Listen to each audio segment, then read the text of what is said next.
আসন্ন জাতীয় সংসদ নির্বাচনকে সামনে রেখে দেশ জুড়ে কঠোর প্রশাসনিক প্রস্তুতি নিচ্ছে সরকার।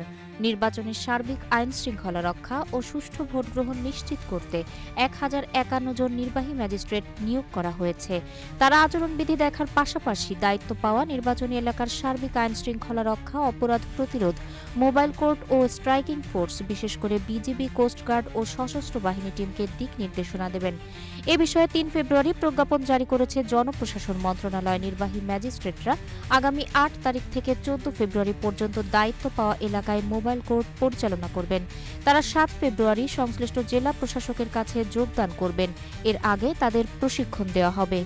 প্রজ্ঞাপনে বলা হয়েছে, নিয়োগপ্রাপ্ত ম্যাজিস্ট্রেটরা ভোট গ্রহণের 2 দিন পর পর্যন্ত নির্ধারিত এলাকায় মোবাইল কোর্ট পরিচালনার ক্ষমতায় থাকবেন।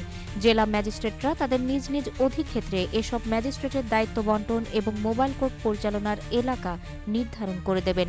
প্রতিদিনের মোবাইল কোর্ট পরিচালনার তথ্য নির্ধারিত ছকে সংশ্লিষ্ট জেলা ম্যাজিস্ট্রেট ও রিটার্নিং অফিসারকে অবহিত করতে হবে।